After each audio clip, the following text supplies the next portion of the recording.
Hello and welcome to South Beach Sessions. I'm excited about this one. I want to see how this mind works. This is an interesting story right here. You don't see a lot like it. Hasan Piker is one of the strongest progressive voices you will find in an increasingly conservative online world. You can follow him YouTube and Twitch, HasanAbi. Thank you for being on with us, sir. Thank you for having me. This is very exciting. Yes, you don't know anything about sports. No, I don't. Self-admittedly, My interest in sports begins and ends and exclusively revolves around LeBron James and defending LeBron James's honor and talking about LeBron James in general. And Same, really. Yeah, okay, well, great.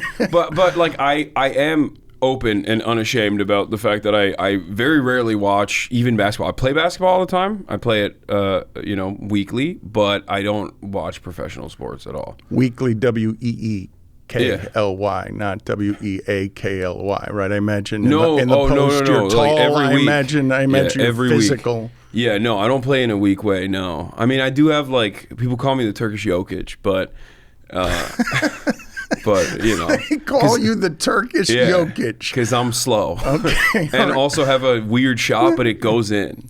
And that's what matters, I think. I imagine you would need to blow off some steam. I don't understand how you live or how you work. It seems like it would be exhausting, and it also seems like you love it. Are both of those things true? Yes, for sure. I mean, it's definitely exhausting. I stream every single day from 11 a.m. Pacific time to usually around 7, 8 p.m. Pacific time, and that's 7 days a week. So it's certainly exhausting. Especially because like I'm doing talk radio for 8 hours. I'm trying to entertain people for 8 hours. I yap a lot. But it is very fulfilling, which is precisely the reason why I don't take it for granted. I talk about how privileged I am all the time, and I don't mind doing it because at the end of the day, I have this freedom.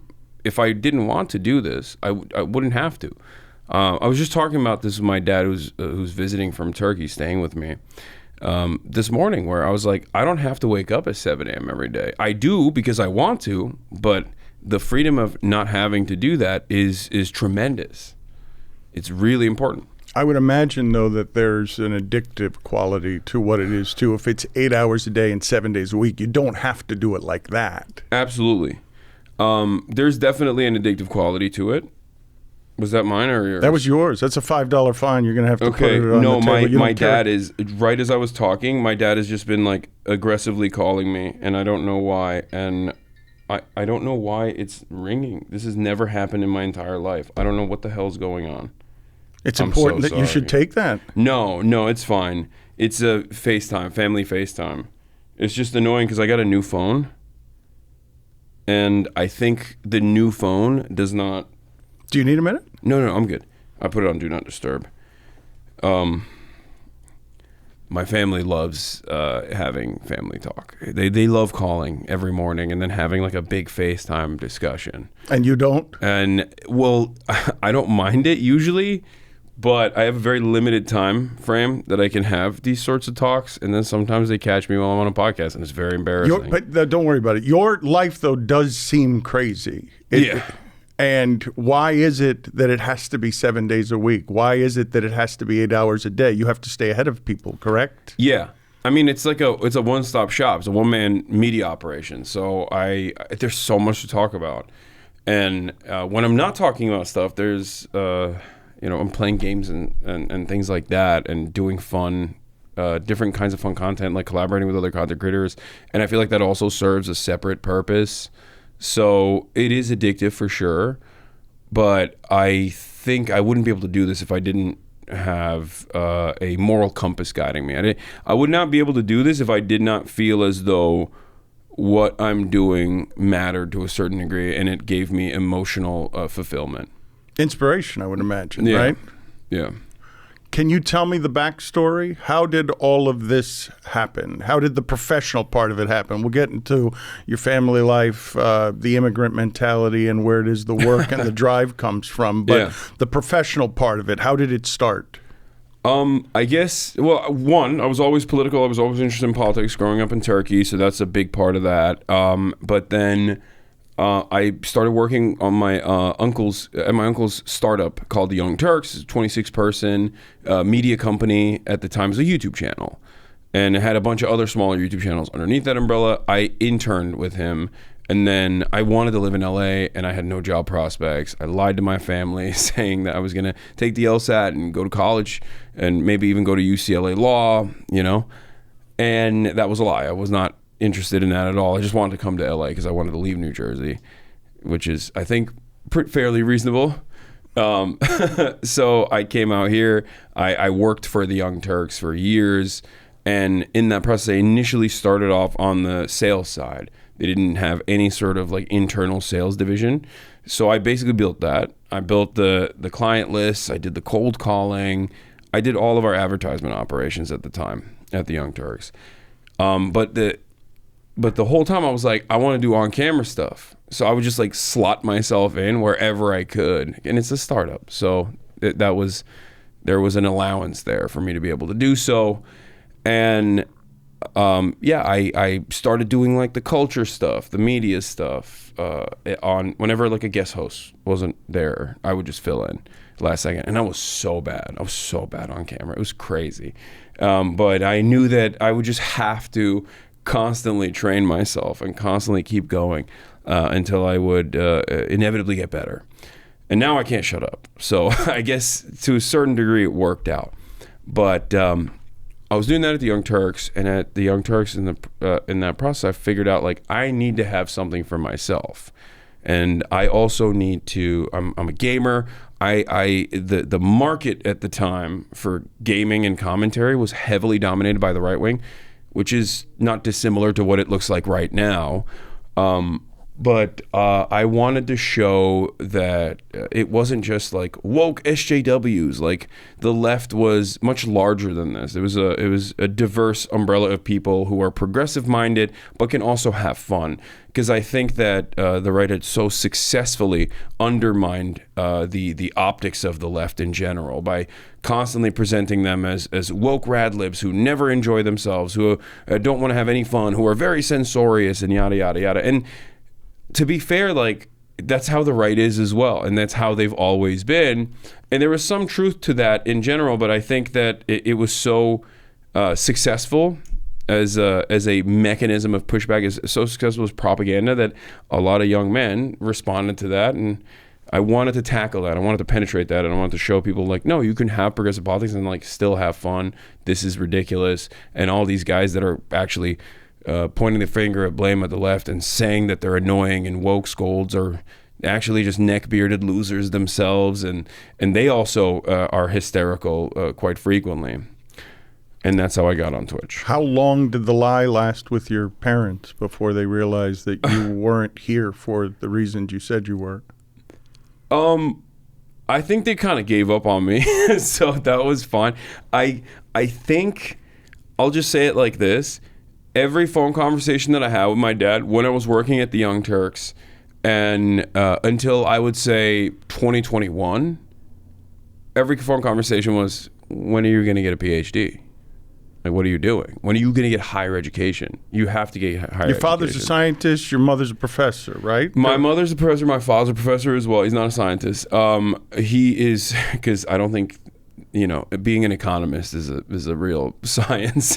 They're both have PhDs, but yeah, that's basically what it is. They're both. But they both teach. Are you now a liar and a failure? Like, are you when you're lying and you're not doing what the immigrant family wants for you, which is choose a safe path, kid. Choose one of the structural paths, an architect, a lawyer, a doctor, one of the safe ones. We call it the golden bracelet. Engineer, doctor, lawyer. And lawyer is like the worst one out of the two. It's like three. You got to go either engineer or doctor. My brother's an engineer. So they were... they love me. They're very supportive. They were not ashamed, I don't think, or if they were hiding it very well. But they weren't approving either, though, right? No, but it was a gentle nudge in the direction of getting a PhD. Every single time we had a conversation, it's like, come on, cut it with this shit, cut it out. This is done, right? Like it's over. And now what? I think I don't know the exact moment when it changed, but I think like once I started showcasing that I was financially stable, they were like, okay, this worked out. It's fine. Because I went full time in 2020, and you got all these articles coming out. I was actually financially stable and very successful in the last election cycle in 2020. So I think that's when they were like, okay, this is a serious job. I think. I mean, it's volatile, it's scary, but it has the fixins of what looks like a profession. So I think that's what it was. Where does the work ethic come from? I don't know. That's actually a really interesting question because I don't think I've ever thought about that, and I don't think I've ever answered that. But I've always been a very stubborn guy growing up, and I always felt like I had so much more that I could achieve. And so I would spend all of my time trying to self-improve, all of my time trying to improve myself, like day in, day out. Because I'm not a naturally gifted person. There are a lot of people who are. There's a lot of fantastic, charismatic individuals who are just like, you can tell. It just clicks. You tell them to tackle a task they've never encountered before, and then they just can do it. I'm not like that. I'm like the ugly duckling, or just uncoordinated and without tact. Wow, if you believe that, then it must be your work ethic that carries you. For sure. And how could you not know where it comes from? Like how the roots of it. Like if your parents are professors, there's a life of discipline and education in there somewhere. No, they were very open-minded when I was growing up. I think they were very they kind of let me do my own thing, and I spent most of my childhood and high school years, almost the entirety of it, drawing. I was obsessed with drawing. I would just draw video game characters and anime, things like that. That's all I did. And it's interesting because I never do that anymore now, because my dad was like, you got to cut this shit out. You're not going to be an artist. What are you doing? You're not going to make any money if you do that. Which is ironic because I think that paired up with my first freshman two-dimensional visual design class made me realize I can't do this. The art stuff is crazy. But would you identify as a creative? I didn't even think about it like that. That's all I cared about was drawing. Every class, I would just sit there and draw. I wouldn't even listen to what the teacher was saying. I wouldn't take notes. I would just draw nonstop. And I stopped in college. And I draw every now and then, but it's just, I think the creative bones have stayed in me, and it helps with the other things that I do. But it's definitely not there in the forefront as it once was. Why am I bringing that up? I'm bringing that up because I think I just have an obsessive nature, very stubborn. Some people might say it's autism. I don't know, maybe. But that's what it is. That's there's a constant want inside of me that I have never really examined, where I always want to do more. I always want to be better than who I was the day prior. And that's been the case since I was a kid. Do you reach your standard? Is it perpetually fulfilling, or are you hard on yourself and not reaching your standard and then pushing yourself to be better the next day, which would then, of course, get in the way of how fulfilling any of that is, or whether that hole actually gets filled? It depends. I think that a lot of people from the outside would say you're very hard on yourself.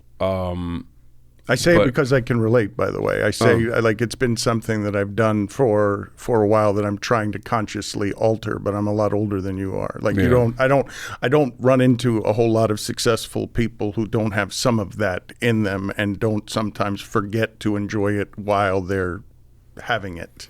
Yeah, I wouldn't say I'm too hard on myself necessarily, because I understand that it takes time. I understand that change requires, hard work is not going to happen overnight. So I feel like that is the reason why I'm not super hard on myself, because I'm very happy with what I've achieved. It's not like I'm I'm such a loser, I need to get better.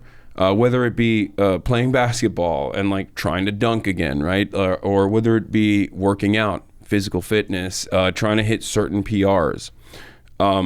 like trying to achieve the same like physical prowess that I demonstrated when I was 26 at the age of 33, maybe 34 in the future.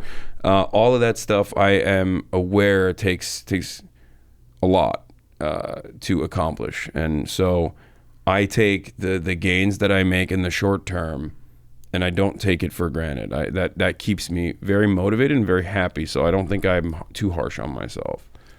Were you bullied as a kid? Oh yeah. Oh yeah. What did that look like? I mean, Turkish bullying is different. Like, it was pretty violent, you know, pile-ons, just beating the shit out of someone. You know, I also was the rich kid because my family initially was very affluent for Turkey, and my father lost all of his money by the time I got to college, but that's besides the point. But in that process, they took me out of private school in third grade and sent me to public school. And Turkish public schools are, you know, that's like the Turkish income inequality is something is very different than even American income inequality, even though America is now resembling Turkey a little bit, the Gini coefficient. But I would say that wealth disparity was so severe, that means that like someone like myself going to public school in Turkey was almost controversial at the time, at least for middle school. Because public schools, when you go to high school and college, are the best schools in Turkey because we have a nationalized education system. But in middle school, it was like, I guess, unique. And I had this kid who, followed me home with a knife, and I remember like negotiating with him in the entire, throughout the entire process, and I just like walking backwards because he didn't know where I lived, and just because I used to walk home from the school and walking, and then luckily because I was so late that my mom was outside already and she was screaming. She didn't even see the kid had a knife, but it was like a somewhat traumatic experience for me. But it was also kind of a funny experience because I guess that was that was a little bit like bullying if you think about it. No, somebody chasing you home with a knife, that qualifies? Yeah, I think it's like a little bit extra than bullying, but yeah, the next day, the principal in front of the entire school reprimanded him and like pulled his ear and like kind of beat his ass in front of everybody. He was crying and he was forced to apologize to me for almost killing me with a knife and follow me home. But I've had experiences like that. And then also experiences for being like a little different too, for sure, or just being fat, being unathletic, being someone who was interested in nerdy stuff, like interested in American culture rather than the normal stuff that everyone else was interested in. Having said that, I also had normal hobbies as well. I played a lot of Dota, which is a MOBA game. It's the first ever one that was ever created, Defense of the Ancients. That was very popular amongst my classmates, so...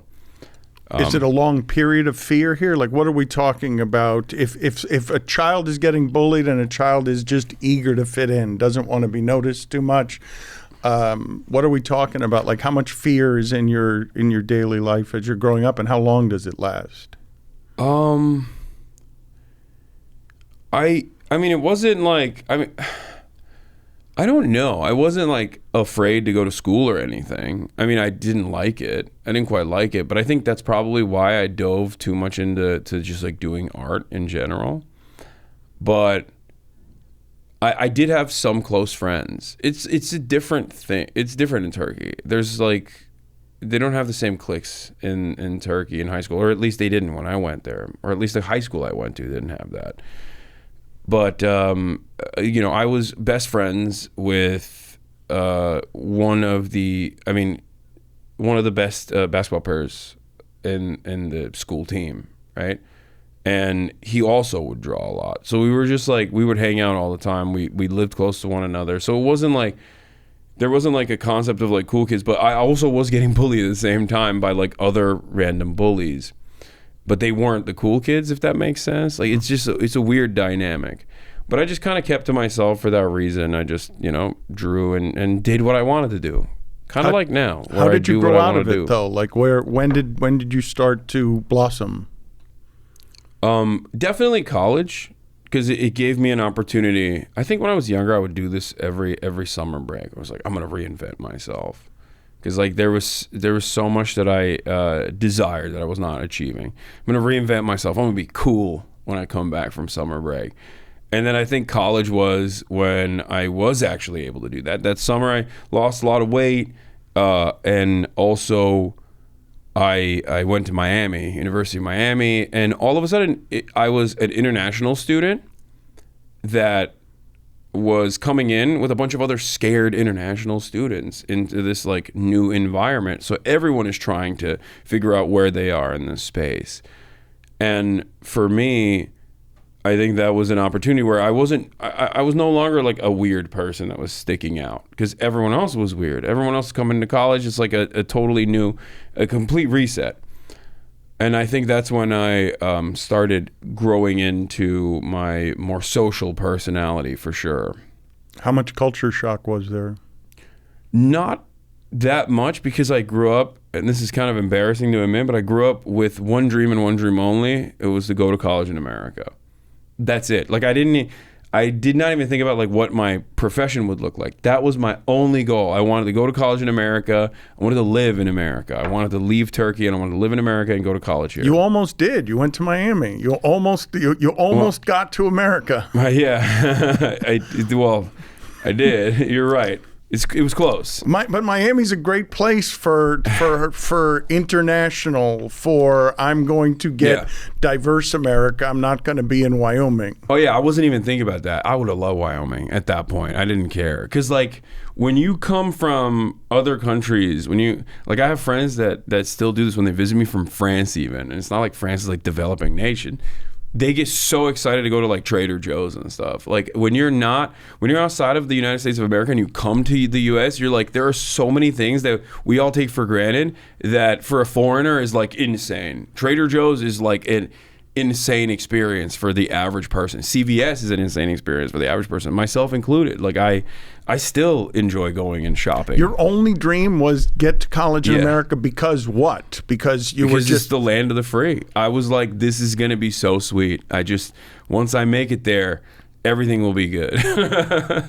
I just believed in the American dream, I think. Like I love the freedoms. I love that it did not resemble a socially repressive country in comparison to Turkey at the time that was transitioning with under Recep Tayyip Erdogan, very similar figure to Trump. So for me, it was like a dream. It was so much prosperity, 32 different brands of Oreos that you could pick from, right? Like all this stuff, and great television, and all of that played a major role in me wanting to come to America. When did you start developing your voice? Developing my voice, I guess I was always, even without being on camera, I still was a yapper. I would talk to my friends about this stuff all the time. Interestingly enough, I think for me, what was hard was to basically take my personality and the way I operate off camera and become comfortable enough on camera that I can be exactly like that on camera. And we're there now.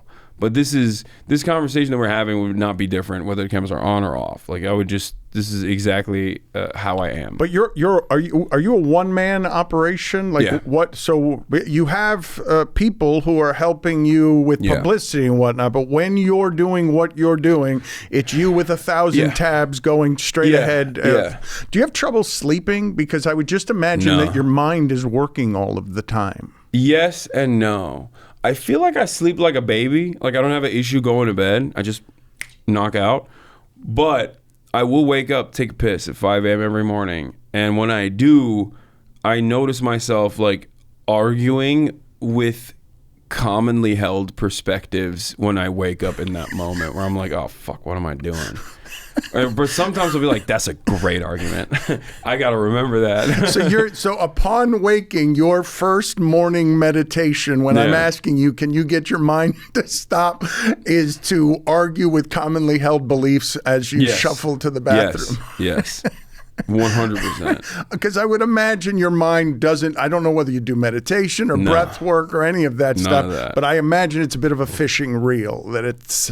it never stops. No, it's definitely always going, for sure. And you like that, or would you like to still it some? I like it, but I also do shut it off. And the way I shut it off is by mindless television consumption. Like, I watch a lot of anime, and I play a lot of video games. Like, that's how I shut it off, where I don't think about anything, and that is my hyperfixation for the moment. Like a TV show that I'm watching that I want to catch up on, or a video game that I'm playing. So in the brief hours, the 3 hours, 4 hours that I'm awake when I'm not in front of a camera, that's what I do. Or I play basketball. One of the reasons I'm fascinated by you and your ilk in a new media age is because from where I am from afar, even if you love it, the needing to feed the machine seems like an oppressive burden, especially if you're self-employed and you're a one-man operation and you've largely arrived at your dreams and now you have to stay ahead of everybody. I don't know how competitive you are. Oh, I'm competitive, and the space I'm in is very competitive as well. Yeah, and so I don't know how all of that affects your daily to always be some form of on. You're always on the treadmill and the monster doesn't sleep. The monster needs to be fed. Yeah, for sure. It's kind of interesting because we look at other relatively popular figures in the industry that take the initiative and, scale back their operations and say, I'm not going to do this. I've made enough money. I'm not going to like stream every day. And we look at that and we're like, wow, this is weird. Oh, these guys never stream. And it's like, no, they've made it. They're successful and they're healthy. But for me, this is what I like doing.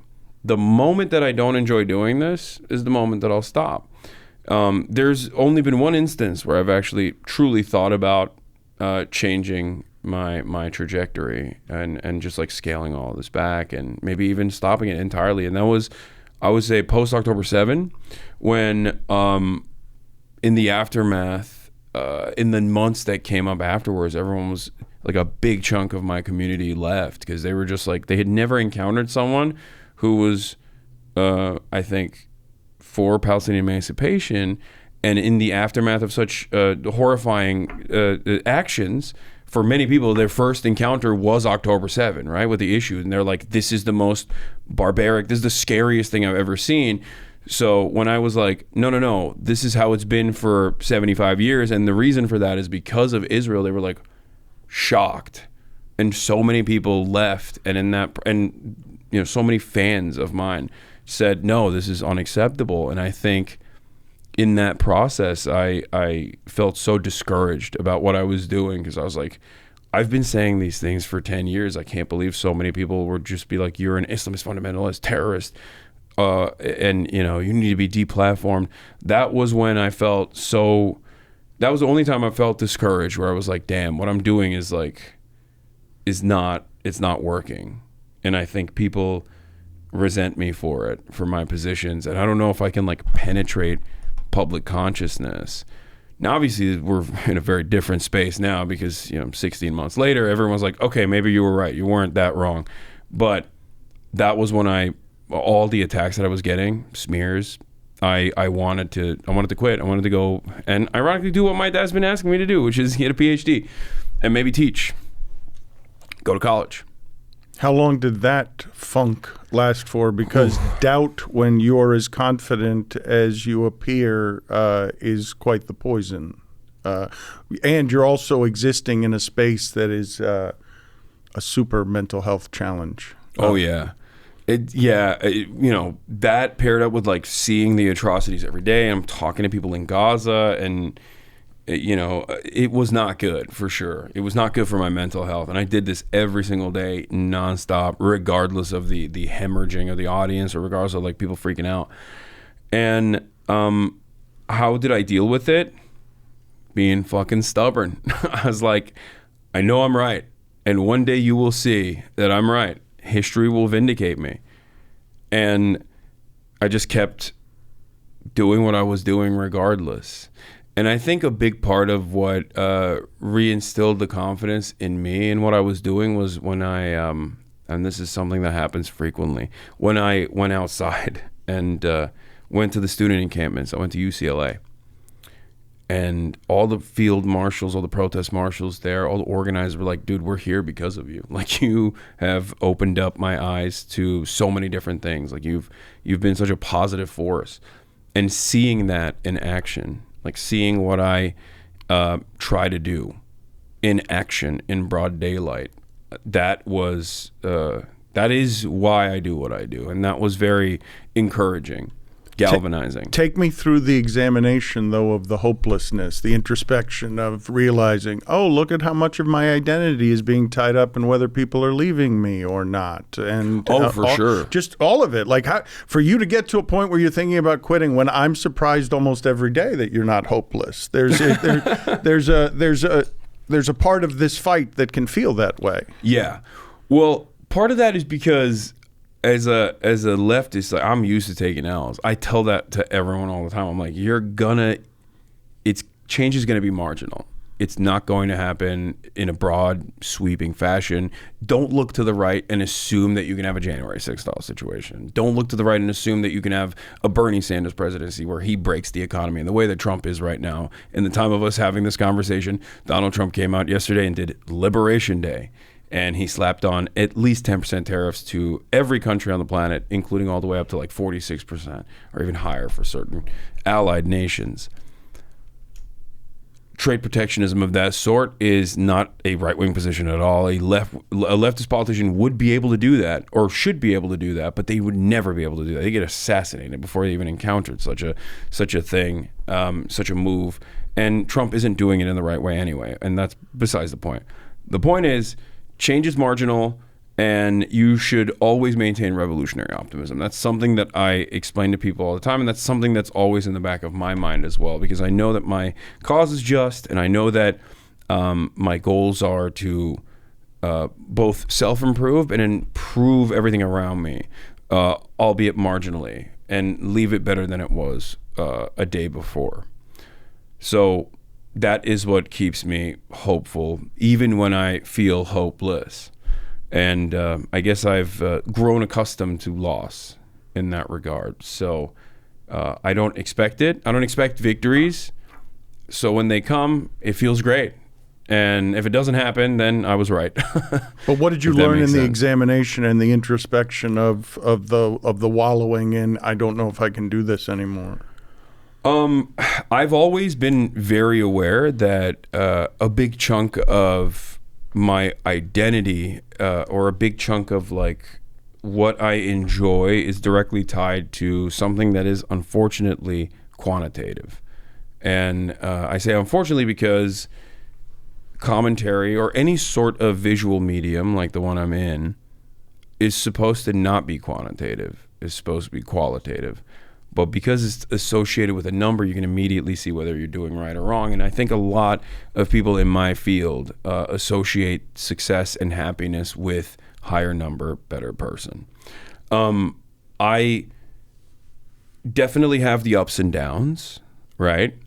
And that in that moment, that was one of the downs. But I think the way that I was able to go through that, the way that I was able to experience that and still come out from the other side unscathed was because I have always focused on areas within my control as well in my life, like physical fitness, taking on a hobby and tackling it. And that's precisely what kept me sane through this process. The fat kid's gone? Fat kid's gone? Like all of the scars and the whatever the dysmorphia was and the insecurity? I still have body dysmorphia for sure. And I definitely, it's funny you say that. No, I definitely still have body dysmorphia. And I definitely still, especially at that time, was like, oh, I'm so fat. But I was still working out. I was working towards this goal. And I think reaching new pillars, like reaching new levels in those areas like physical fitness and whatnot was what gave me a lot more confidence and a lot more help in this time frame where I was just like, it's okay, this stuff doesn't work, it's not working right now no matter how hard I try, but that's fine. I shouldn't be so tied to the analytics of it all, and I should focus on other things that are within my control. Physical fitness being one of those things. And that's what I did. You work how many hours a day? Like roughly, because there's the 8 hours on air, but to stay as informed and to keep up, I would assume means you're working about twice that many hours a day just to be able to stay on top of things. I work every moment that I'm not sleeping, for sure. I guess technically you say I'm working when I'm sleeping because I'm debating in my mind, but I work every moment that I'm not sleeping. When was the last time you had a day off? When I got banned for saying that if Republicans were serious about Medicare fraud, they would kill Rick Scott. He's the worst. Yeah, I mean, hey, that's Florida's very own Voldemort. It's amazing that people don't understand what that person has done. Oh yeah, in terms of fraud, and that keeps being somehow electable. I don't understand. Yeah, I don't understand your world enough to understand how that happens. I got banned for that. How many times have you been banned? You've been banned a few times. A lot. I don't know. I think it's 7, 8 times maybe. I have no idea. So what's the last day off you've had that's not a ban? I can't recall. I think the only time, sometimes I'll take Sundays off because I have a podcast and we just have to shoot it in the middle of the day. So I just, I'll be like, you know what? I'm not going to stream today. It's fine. I guess technically that's not taking a day off because I'm still working. There's never been a moment where I haven't. So I never don't work. I don't know if you're a loner or not, but this would seem to be hard on relationships. No. I don't talk about my private life at all because I don't want to associate anyone else. I didn't mean romantic relationships. No, by the way. I just meant that how hard it must be to be present in any interaction you're having with anybody if you're always working. I'm very family oriented and I have my whole family around me at all times. So it is, if that didn't happen, then you'd be right, for sure. And I have a lot of good friends, like great normie friends that I also interact with regular frequency that keep me grounded and keep me centered. My family and my friends are what has allowed me to, I think, stay in tune with what's going on in the world. Don't talk about your private life because I imagine there's some fear involved. I imagine you're in some danger. The way that you speak would be dangerous. Absolutely. Yeah, that's the reason. I just don't want to bring anyone else into, all of the stuff that I have to deal with. What is the stuff that you have to deal with? I also don't talk about that too much either, but it's just the basic stuff. It's what every content creator goes through. The reason why I don't talk about it is because you don't want to you don't want to encourage people to do it because there's a lot of copycats. All I'll say is this. The government has very few ways of dealing with cybercrime in general. They're not very good at it. And that's it. What would you assign as the tax to what you do, the cost to what you do? Mental health, physical, like a toll on your mental health, toll on your sanity, toll on your expectation of privacy, toll on your physical body for sure, because you're sitting a lot. Obviously, you can change that if you want to, but many people just they sit in front of the computer, myself included. Toll on your relationships. But ultimately, on the other side of it, everyone will say, what are you talking about? You're just describing a regular job that sucks in the exact same way, and you make not even a fraction of what you are able to make as a top Twitch streamer. And they're right. I think the real privilege that I have, on the other hand, doesn't even come from the finances. It comes from the freedom. Because I've worked with someone else. I've worked for someone else in the past, and I've worked for myself. And I know the incredible freedom that you have when you set your own time. When you even know in the back of your mind that you don't have to work that day, that is infinitely more preferable to working for someone. The reason that I'm smiling about that is because when I left ESPN, I thought I was embarking on freedom and then didn't see the number of restrictions that would come with freedom. And what you're describing in the abstract is freedom, but the cost of it has enough restrictions that you can't take a day off. You're doing it 8 hours a day. So yes, you're making the choices on it, but it can also be a prison that you like. The prison doesn't really make it necessarily less of a confining place. Yeah, you're absolutely right about that, but I really like the prison. And it's doubly bad. It's doubly bad because like I'm a committed believer in the things that I speak about. Because like if I was just grifting, that would be probably a lot easier to just be like, I love the clout, I love the money, I'm just gonna stop tomorrow. But because on top of, and I certainly don't hate the clout or the money, make no mistake, but because I also am like, this is something that matters. I feel like I stopped doing this, and you know, hundreds of thousands of people that normally tune into my broadcast on and at any point of the day to like figure out what's going on in the world are going to be like, oh, what the hell? I just don't have NPR today. You know what I mean? I don't have the New York Times, the Daily today. And I see that as like something that is important. A responsibility? Yeah, I see that as a very important responsibility. And I find that very fulfilling as well, though. Like the fact that I have this role and I try to fulfill it, and I have reached levels of success that I never, ever in a million years would have thought I'd be able to. So I don't take any moment for granted, and I really love it. I imagine that the part that you love best isn't the clout or the money. I would imagine from where I'm watching, it's the crack of having your passion, giving it voice, and then having it have influence. Yes. Impact.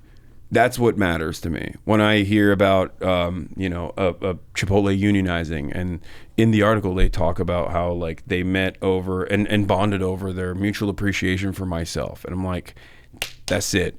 Because that's my goal. My goal is that, my goal isn't just to yell in a room and have hundreds of thousands of people watch. My goal is I yell in a room by myself. I'm going to do that whether people are watching or not. But about something you're caring about, yeah, right? About like something things I care about. And then you're going to hear that. You're going to internalize that. And you're going to take matters into your own hands. You're going to go and you're going to organize. You're going to go and run for local office and win and start the change that is necessary for, become the change that is necessary.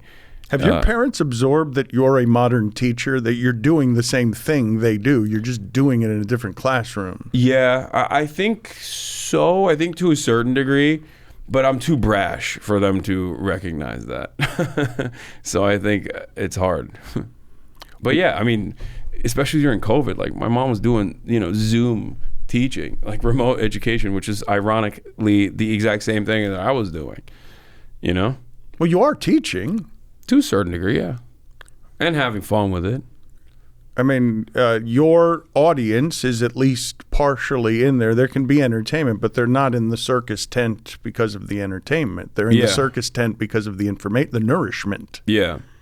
But I definitely do try to make it as entertaining as possible, because I think like I always have my entertainer first and foremost. Well, but your gift is that you're making it digestible. You're taking subject matter that what is your gift? What would you say is your gift, instead of me telling you what your gift is? I think it's working hard and being super stubborn.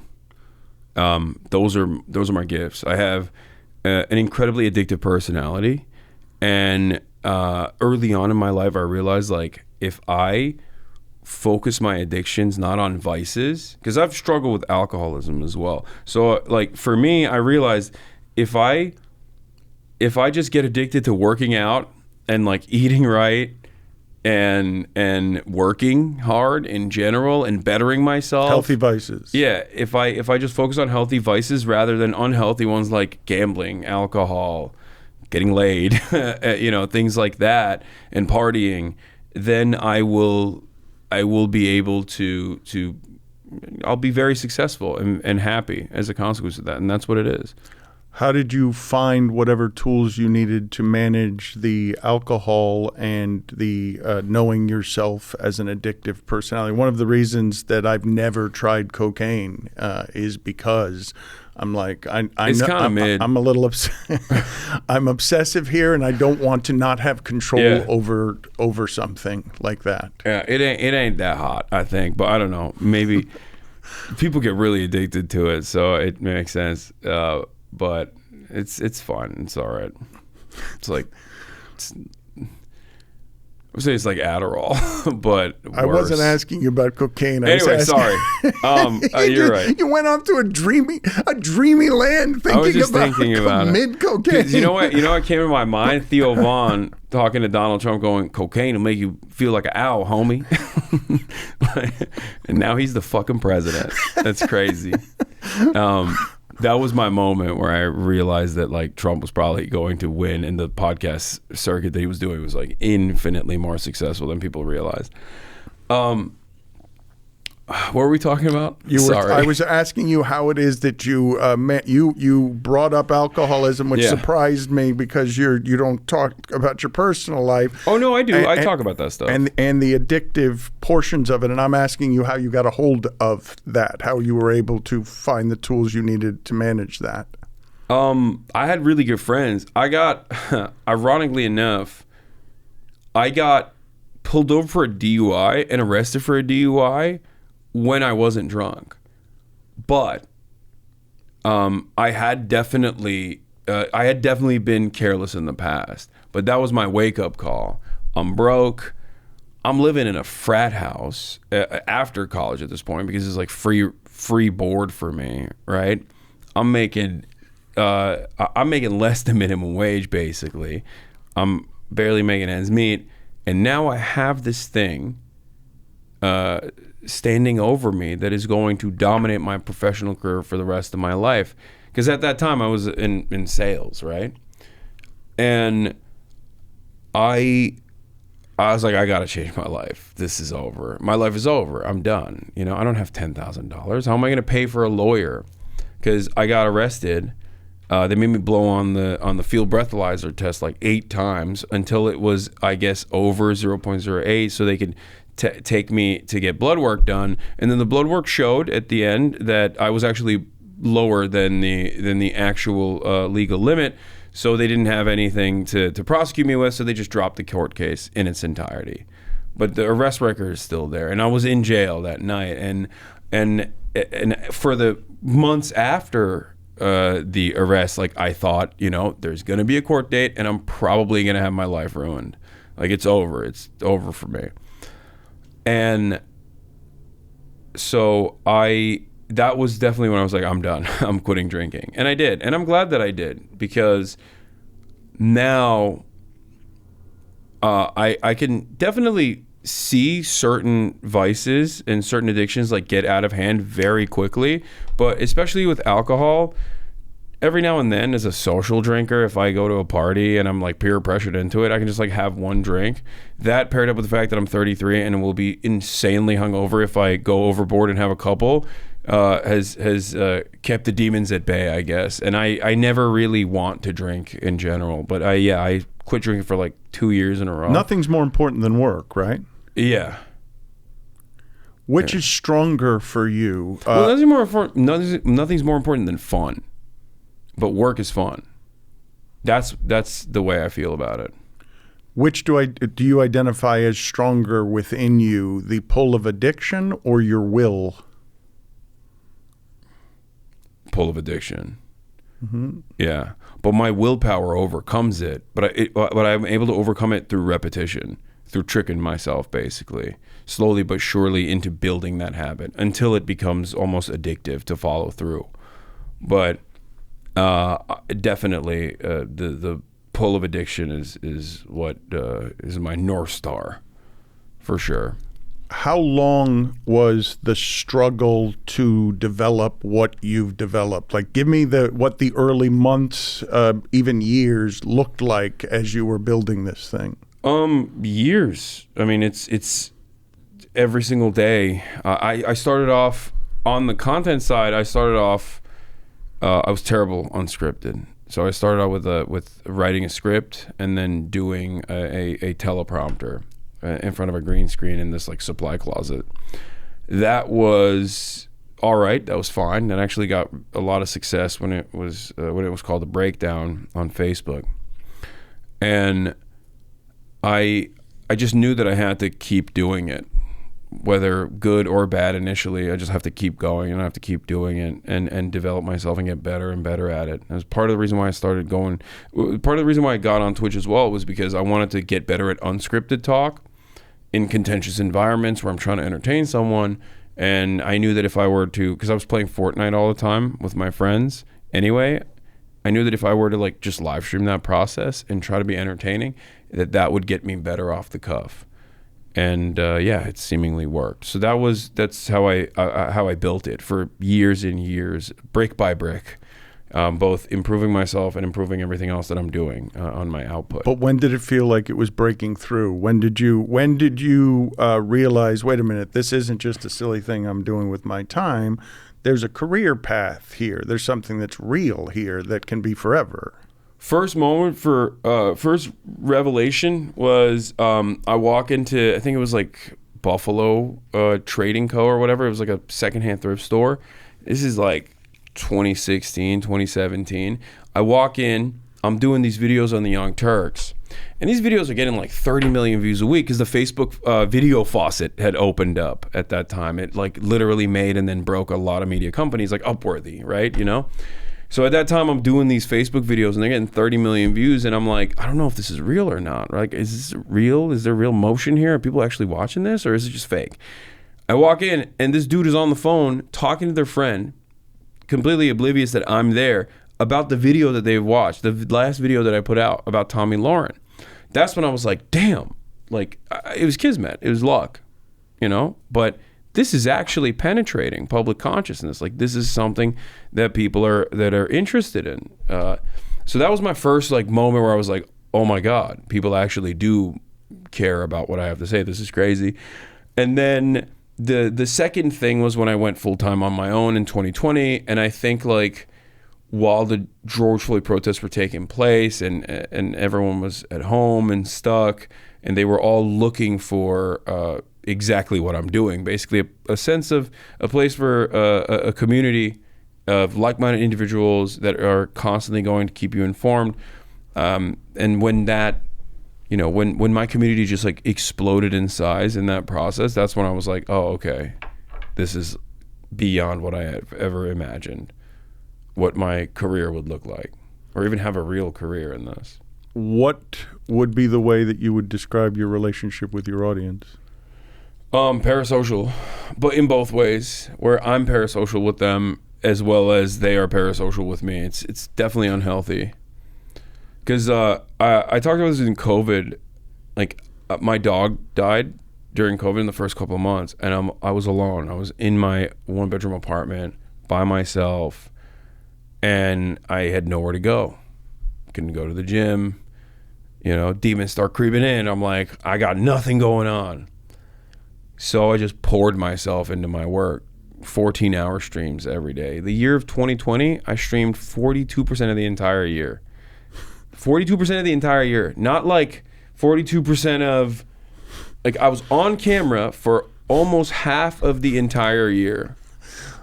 That's not great. Yeah. But I was doing that because I just didn't want to focus on how shitty everything was. Like I wanted a community. I wanted to hang out with people. So that's why I did it. And it was, you know, it was fairly successful. But it certainly helped me as well. I mean, I've dialed it back. I do like 38% of the year now, right? It's not 42. It's fine. I've moved moderation, in the opposite. Everything in moderation. Yeah. I moved in the opposite direction. We're good. But unhealthy. You're describing it as unhealthy? Yeah. Yeah. The relationship with your audience you feel is unhealthy? To a certain degree, for sure. I think, you know, I don't know them. I don't know them like that. They're anonymous, right? And they don't know me, but they think they do. I do put myself out there. Like I'm very honest. about who I am and how I feel, maybe to a fault. I should be able to hide it a little bit better. That one's interesting, though, because I do feel like my audience, like, okay, let's examine that one for a second. Does your audience actually know you? My guess is if they're spending 8 hours a day with you and this is a thing you love and this is a large part of your identity, like they might not know you completely and it might not be a real relationship, but the intimacy of what it is that you're doing and the amount of time they're spending with you, they're getting to know you at least a little bit. Yeah, they know me, but I don't know them. So their expectation is that like I should almost, but also no matter how well you know someone, you can read it incorrectly, right? And I think that the real issue there is people develop parasocial tendencies, parasocial relationships, and then operate under the assumption that they do know you, and sometimes get things off base, but then we'll still argue with you on like whether or not this is right for you or not. And it's like, you're not, I'm a 33-year-old man. Like you're not my father. I don't even listen to my dad. You know what I mean? Like I got this, don't worry. That's what I mean when I say it just like gets to an unhealthy place. When you look back at some of the things that you would alter along your path, do you do much of that? Choices that you would have made differently? No, not really. Because I mean, there's things that everyone would change about themselves. I think get involved in something earlier than you would have, or anything like that. But I choose not to do that because I'm very happy with where I'm at, and I feel like I have a policy, a principle of never just looking back and thinking, oh, I did that wrong, and then like endlessly thinking about that over and over again, because I feel like it's unproductive. There's nothing you can do. It already happened, and you reacted the way that you did. You might as well focus on learn your lessons from how you operated back then, and make sure that it doesn't happen again. Improve yourself, but move on. So I rarely ever think about my mistakes in the past. My guess is that you've got a pretty good grip on what's going on with young men in this country. Your audience is more than 2/3 male. What is happening with the combination of young men and the loneliness epidemic? I mean, I think it's the phones, it's the alienation, it's the atomization, it's the lack of hope that everyone is experiencing. But it's particularly bad for men, because I think maybe, at least for women, it's like a relatively new thing where you get to just like go to college and work and stuff. So maybe they're more appreciative, regardless of how shitty the material circumstances are, even for them, as opposed to men whose futures have been taken away from them. I think, especially men that mostly worked in the manufacturing base that no longer exist in this country. So that switch over to white collar jobs and professional fields has eviscerated a big chunk of the male job opportunities that were readily available in this country. We have a significant rise of underemployment in this country, where I believe it's like 23%. Something along those lines. It's like a crazy number of people just doing gig economy work and basically nothing. Like, whereas in the past, I think a decent percentage of men could just like get a job at a factory and it was fine. You could raise your children, send them to college even. You got the GI Bill. All of that stuff is gone. And I think young men feel that.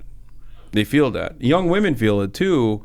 But I think it's particularly damaging to the collective conscious of young men.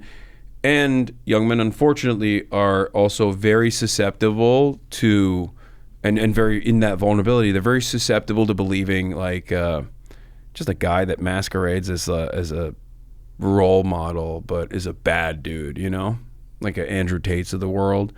And that is a real issue. So they find a sense of comfort in a guy that they kind of want to be like, that is just like signaling all of the things that they care about: money, power women and there's freedom. always been a guy like that, though. Every couple of years, there's a Bulgarian or there's a Tucker Max, or there's always some prophet that feeds on lonely, angry men who carry around the rejection of women in a way that they can't get over. For sure. And I think it's a sense of entitlement that is unaddressed overall, broadly for men. But as times worsen, as material conditions worsen, as people's hope for a better future becomes increasingly less likely, or you just can't even dream of a better tomorrow for yourself, you're never going to retire, you're never going to be able to own a home, I think that creates this downward pressure on a lot of men because society does not match their expectations from their development, from their upbringing, and what they're supposed to be at, and it breaks them. It breaks them, and paired up with the lack of interest in self-examination and reevaluating where you are and how you got there, and instead just kind of holding it down and pushing it down to the best of your ability. What I'm going to use a term here that's going to piss people off. Toxic masculinity how toxic masculinity has harmed men in this way. When you factor all of that together, it's an atom bomb.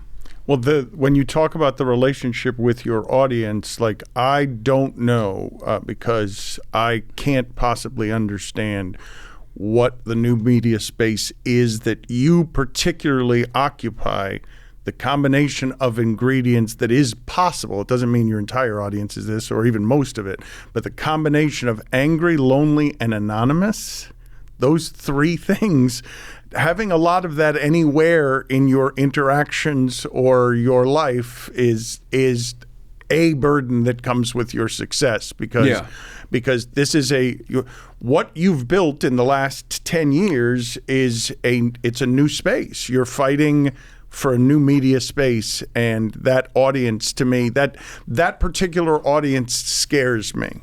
I'm not saying the entirety of your audience. I'm just saying the combination of those ingredients. No, I understand it. It is scary. They are like that demographic. I wouldn't say that this is my audience, but that demographic does do a lot of harm online, and maybe sometimes in the real world as well. So I try to steer them away from that to the best of my ability. Well, but when you say Trump did better with the podcast circuit than anyone understands, it was at least in part feeding a good segment of that as the demo, correct? Oh, yeah.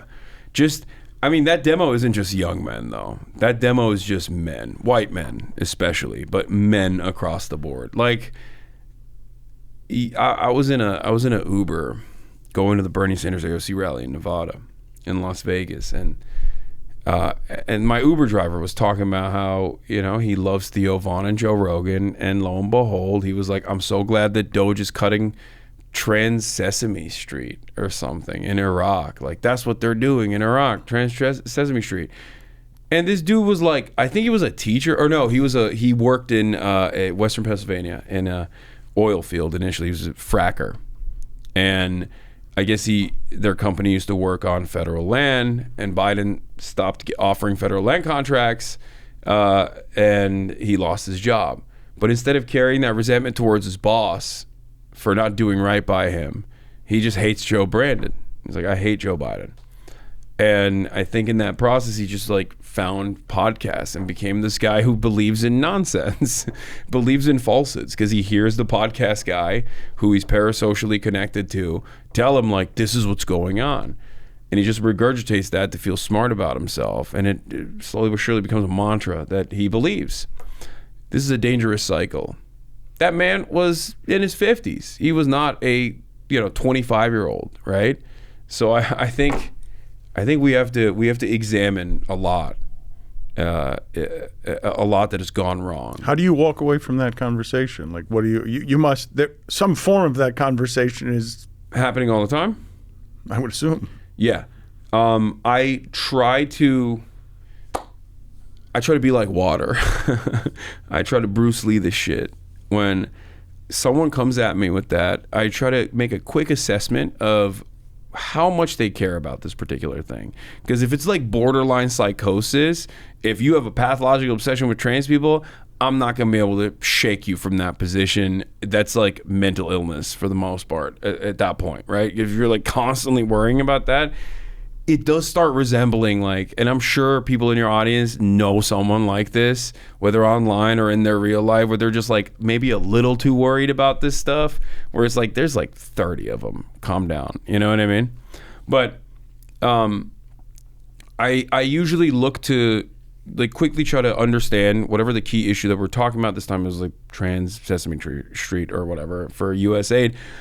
And I try to see if I can just move him to reason, to find common ground, and just like redirect all the force and anger that he you're has. Still trying to change minds. It's hard. It's getting harder, right? Like I do feel like there's an entrenchment going on. That you might have your victories where you walk around and someone slaps you on the back and says thank you for making life easier, and those things make it feel like what we're doing is worth something, but it feels like there are more and more people entrenched in their positions than there have ever been. Yeah, there's an endless faucet of right-wing reactionary sentiment.